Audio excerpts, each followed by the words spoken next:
Assalamualaikum warahmatullahi wabarakatuh. Nama saya Ferry Ramachandra. Stambuk F5519070 dalam tugas API atau Application Programming Interface. Yang mana dalam tugas kali ini untuk aplikasi CRUD sederhana, yang tugas saya adalah menjelaskan tentang database dan tampilan dari aplikasi CRUD tersebut. Kita pindah pada bagian pertama, yakni database. Kita tuliskan localhost garing php my admin. Kemudian kita lihat punyai nama latihan ADO. Latihan ADO di sini memiliki satu tabel, yakni tabel mahasiswa yang memiliki struktur mempunyai 4 kolom. Kolom ini dapat dilihat kolom pertama merupakan bernama NIM. NIM merupakan primary key dengan jenis integer dan memiliki value 10. Kemudian nama dengan jenis varchar dan value 45, kemudian angkatan, integer dengan value 3, dan kemudian gender dengan tipe varchar dan value 10. Selanjutnya, untuk tampilan aplikasinya, kita masuk ke dalam aplikasi, kita buka aplikasinya, ya.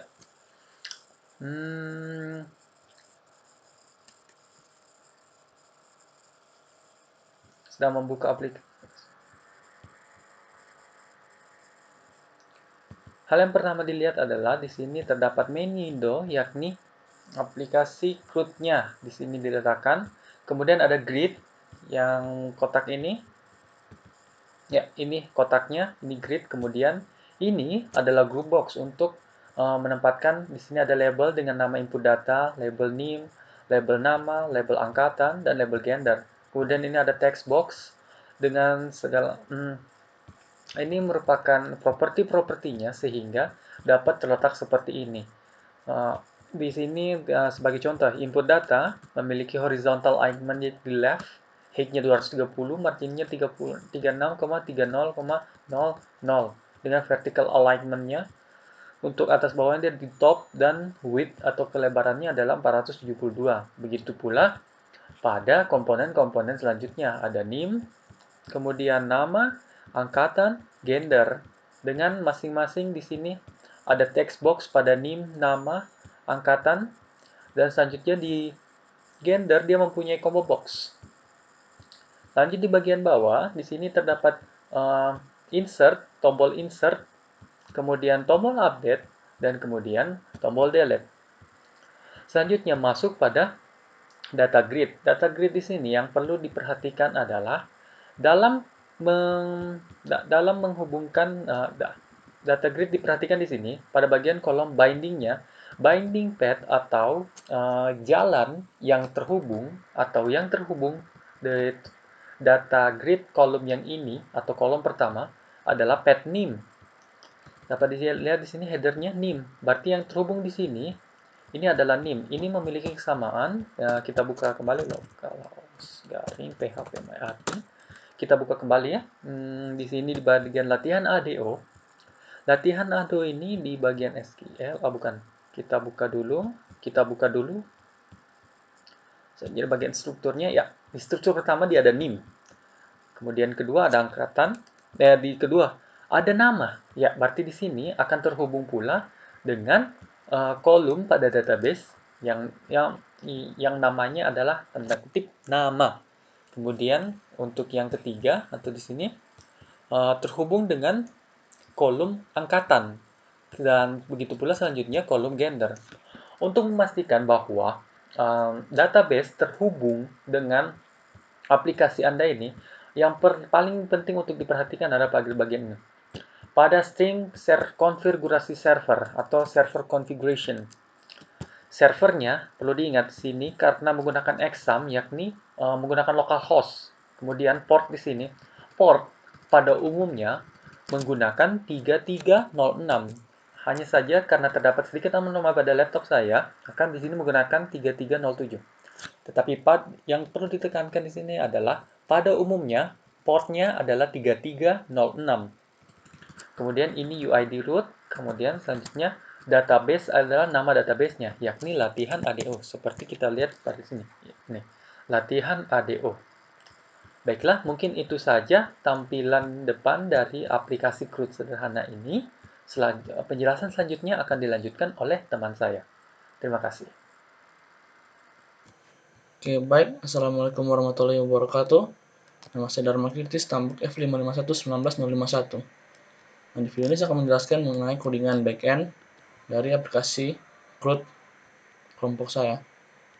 Nah, sini menggunakan singleton pattern dan solid principle. Nah, singleton pattern itu dia adalah pola di mana sebuah kelas itu hanya bisa membuat satu buah objek. Jadi kelas itu dibatasi hanya bisa membuat satu buah objek saja, tidak bisa lebih dari itu. Nah, singleton pattern itu bisa digunakan untuk membuat connection class, di mana itu untuk menghubungkan aplikasi dengan database.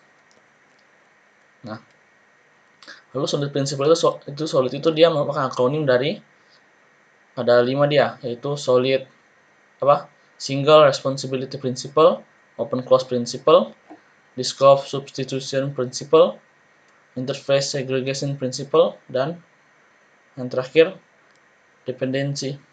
Nah,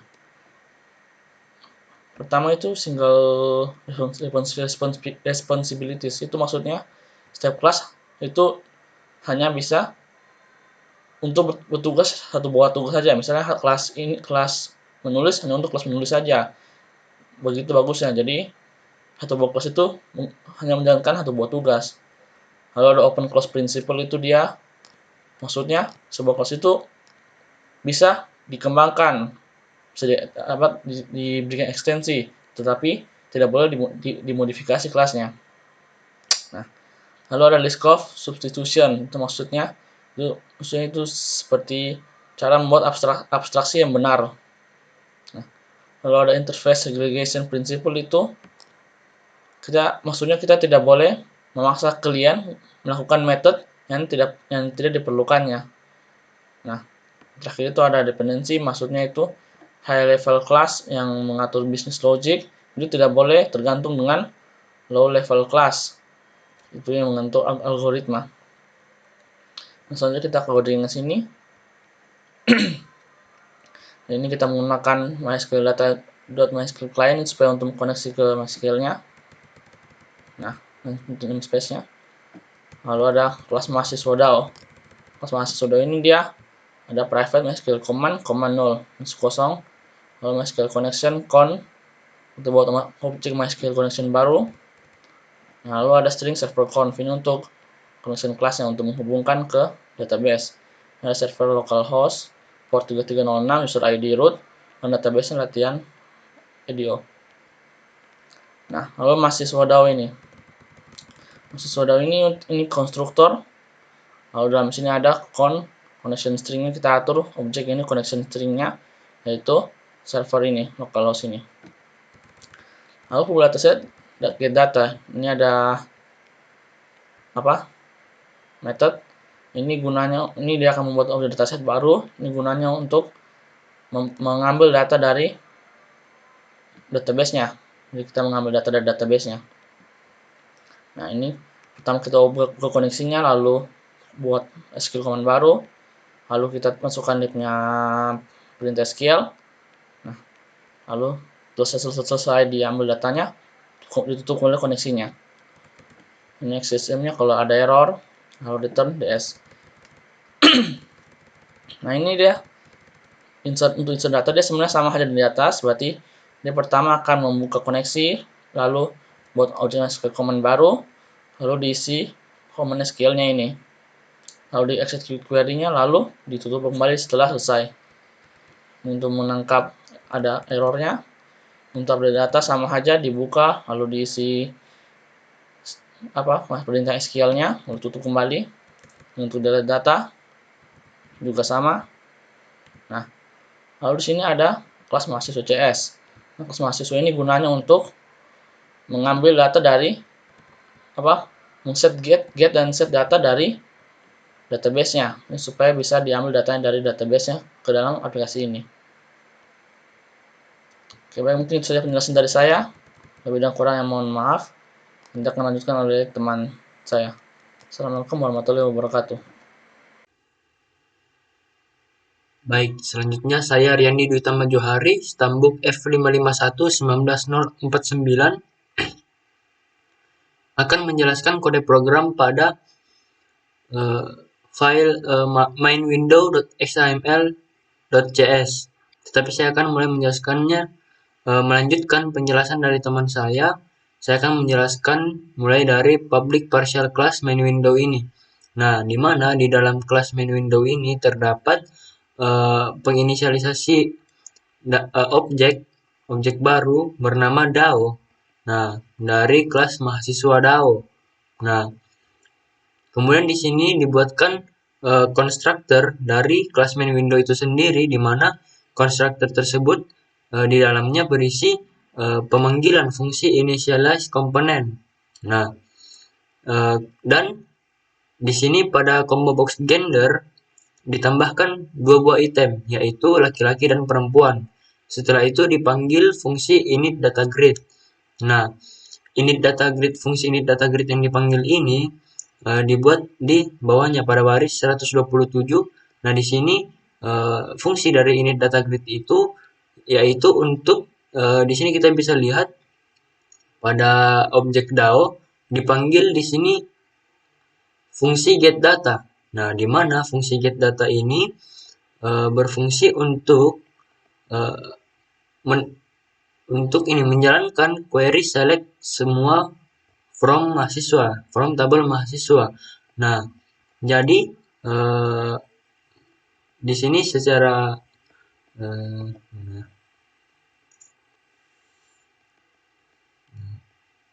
jadi pada fungsi init data grid ini berfungsi untuk mendapatkan data yang ada pada database. Seperti itu, untuk mendapatkan select semua data dari tabel mahasiswa.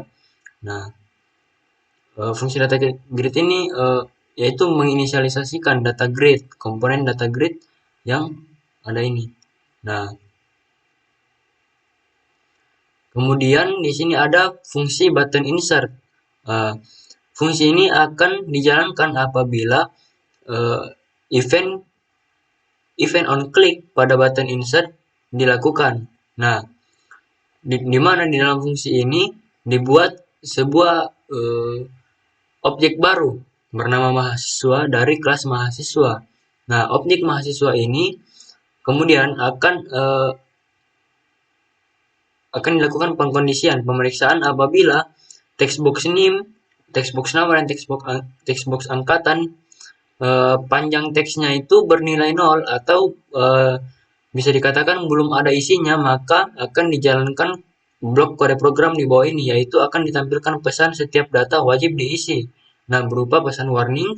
Nah, kemudian keempat textbox itu, textbox nama, nim, combo box gender, dan textbox angkatan akan diset lagi nilainya menjadi string kosong atau menjadi kosong. Nah, apabila nilainya tersebut sudah ada dari ketiga textbox tadi, maka nah di sini kita bisa lihat masing-masing textbox itu akan dimasukkan pada field yang ada pada objek mahasiswa ini. Nah, jadi nilai yang ada pada textbox name akan masuk ke dalam field name yang ada pada objek mahasiswa. Nah, begitu pula juga untuk nama dan combo box gender. Nah, tetapi pada combo box gender ini, item yang dipilih akan dikonversikan ke dalam string terlebih dahulu, karena di sini memanggil fungsi toString. Nah, kemudian pada angkatan di sini juga dikonvert to int 32. Jadi, angkatan ini string yang dimasukkan pada textbox angkatan ini akan dikonversikan menjadi integer. Nah, kemudian akan di-assign nilainya ke dalam field angkatan yang ada pada objek mahasiswa. Seperti itu. Nah, setelah itu objek DAO ini akan memanggil fungsi insert data, di mana fungsi insert data ini menerima satu buah parameter, yaitu objek mahasiswa. Nah, kemudian fungsi insert data ini merujuk kepada fungsi yang sudah dibuat di atas, yakni fungsi insert data ini akan mengeksekusi query insert into mahasiswa. Nah, di mana value-nya ini adalah mahasiswa titik name. Nah, mahasiswa titik name ini tadi sudah di-assign nilainya dari textbox textbox name. Nah, seperti itu. Jadi, setiap nilai akan di-assign ke dalam tabel mahasiswa ini. Nah, sehingga datanya akan masuk ke dalam database. Seperti itu. Nah, setelah datanya dimasukkan ke dalam database menggunakan query insert, maka akan dipanggil lagi init data grid yang berfungsi untuk mengupdate nilai dari data grid. Nah, dengan menggunakan query select. Nah, pada fungsi init data grid ini. Nah, setelah itu akan dibersihkan lagi nilai-nilai yang ada pada setiap text box dan combo box gender. Nah, di sini ada juga untuk button delete, di mana fungsi ini button delete underscore click ini berfungsi apabila tombol delete itu diklik. Nah, di sini diperiksa dulu. Nah, apabila textbox NIM-nya ini kosong, maka akan ditampilkan pesan data tidak diketahui. Tetapi apabila NIM-nya ini sudah ada terisi, maka akan dijalankan ini objek DAO titik delete data, yaitu memanggil fungsi delete data, kemudian menerima parameter berupa textbox name titik text, yang artinya teks yang ada pada textbox name. Nah, setelah itu di sini dipanggil fungsi delete data. Nah, fungsi delete data ini akan mengeksekusi query delete. Nah, delete from mahasiswa where name. Nah, jadi di sini menjadi patokannya adalah NIM-nya. NIM-nya akan dihapus seperti itu menggunakan data NIM.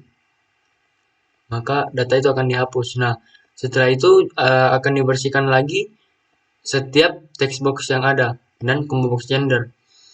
Nah, ada pula juga untuk button update. Nah, button update ini fungsi ini akan dieksekusi apabila button update diklik.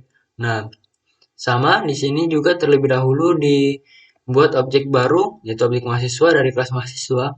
Nah, kemudian di sini akan diperiksa juga panjang dari setiap text box nama, NIM, dan angkatan. Apabila nilainya kosong, maka setiap data wajib diisi. Apabila salah satunya kosong, maka akan tampil pesan ini.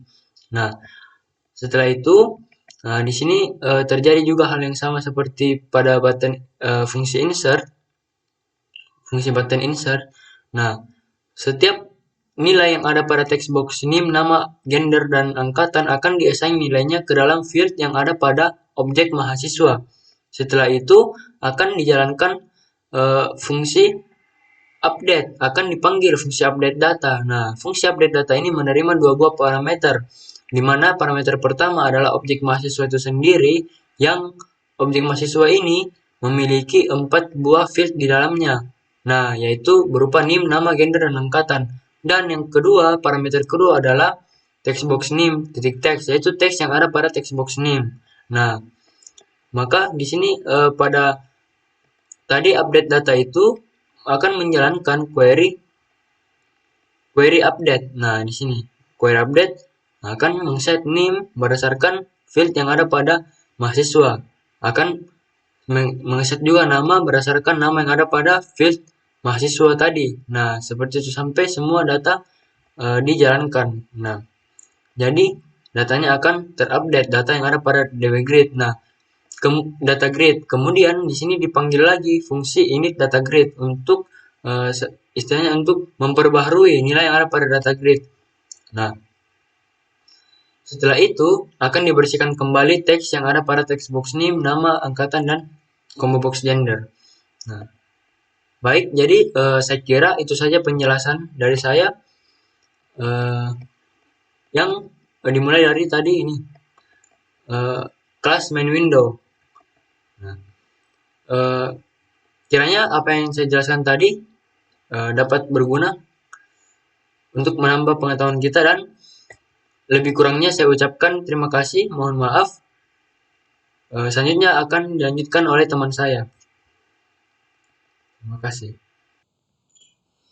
Di bagian ini, saya akan menjelaskan tentang aplikasi yang sudah dibuat oleh teman saya di video bagian-bagian sebelumnya. Oke, langsung saja kita run.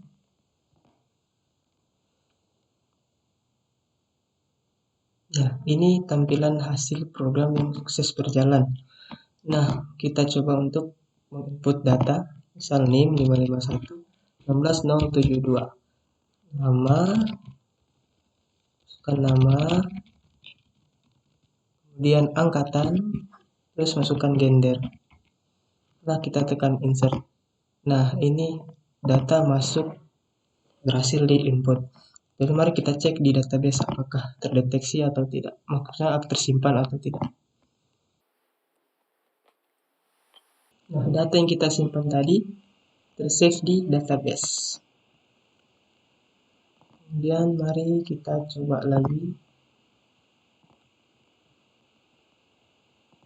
untuk mengupdate data atau memperbarui data. Karena 551 1972. Namanya kita ganti jadi Muhammad Fajar saja. Masukkan angkatan. Kan update. Nah, data terupdate. Nah, di sini coba lagi kita coba untuk menghapus data. Untuk menghapus data tinggal masukkan NIM saja. Oke, kemudian kita delete. Nah, itu saja. Dari saya, mohon maaf jika ada salah. Wassalamualaikum warahmatullahi wabarakatuh.